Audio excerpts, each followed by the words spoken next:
La deuxième leçon que j'aimerais nous partager, avant d'aller petit à petit vers la réponse à ma question, puisqu'on parle des origines, ce n'est pas un hasard que Saül soit roi sur Israël, le premier roi. Car il y avait des promesses qui étaient faites à Benjamin et à ses descendants, c'est-à-dire à toute la tribu de Benjamin. Et là, j'aimerais nous dire une chose, frères et sœurs. Parfois, ce que nous vivons, ce n'est pas dû à notre beauté. La Bible dit que Saül était beau, jeune, plus beau que tous les enfants d'Israël. Était-ce la raison pour laquelle il est devenu roi? Est-ce que c'était un concours de le plus beau va devenir le roi? Non. Ce que nous vivons n'est pas dû à notre beauté, ni à notre intelligence, encore moins à notre vaillance. Mais parfois, ce que nous vivons dans nos destinées sur terre est dû au fait que des promesses de Dieu ont été dites sur nous et que des alliances avec Dieu ont été contractées sur nous et avant nous. Il y a des choses que tu vis aujourd'hui, mais parce que Dieu avait fait une promesse à ta grand-mère. Il y a des choses que tu vis aujourd'hui parce que Dieu avait fait une promesse à ton papa. Et tu te regardes, tu dis, oh mais moi vraiment j'ai beaucoup de ngenge. C'est-à-dire que moi vraiment, tout ce que je fais réussit, vraiment je suis intelligent et tout. Frères et sœurs, la Bible est claire, la course n'appartient pas aux plus vaillants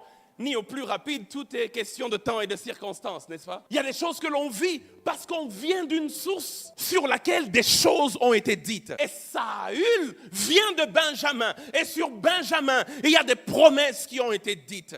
Genèse chapitre 49, verset 27, la Bible déclare, Benjamin est un loup qui déchire. Le matin, il dévore sa proie et le soir, il partage le butin. Première promesse sur Benjamin. Mais regardez une promesse encore plus explicite sur Benjamin. Il est dit, Benjamin, dans Deutéronome 33, verset 12, Benjamin est le bien-aimé de l'Éternel. Il habitera en sécurité auprès de lui. L'Éternel le couvrira toujours. Et l'Éternel résidera entre ses épaules. Ça, c'est intéressant parce que prophétiquement, les épaules dans la Bible symbolisent l'autorité, la domination ou même la royauté. C'est pour cela que sur Jésus-Christ, il est dit dans Ésaïe chapitre 9, verset 5, « Car un enfant nous est né, un fils nous est donné et la domination reposera sur son épaule. » Parce que l'épaule est symbole d'autorité. L'épaule est symbole de domination.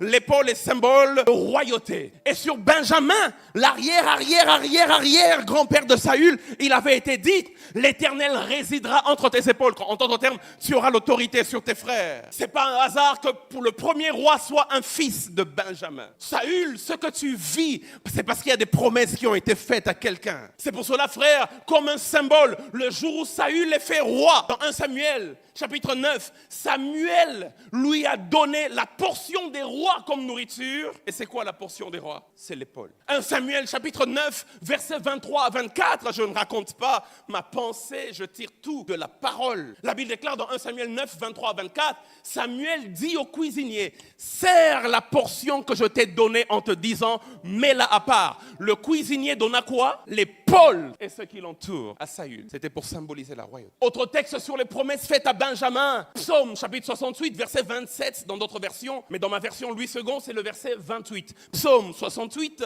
verset 28. La parole de Dieu dit, là sont Benjamin. Verset 27 alors. Chez toi, c'est 27 apparemment. La Bible dit, là sont Benjamin, le plus jeune, mais qui fait quoi? Il domine sur eux. Benjamin est le plus jeune, mais la Bible dit que c'est lui qui reçoit la domination, domine sur les aînés. Que Saül, descendant de Benjamin, soit roi n'est pas étonnant. La tribu royale en Israël, c'est la tribu de Juda, c'est vrai. Mais il y a aussi une promesse de domination qui avait été donnée à Benjamin. Et comme Dieu n'est pas menteur, il fallait que ça s'accomplisse. Saül était l'accomplissement d'une promesse.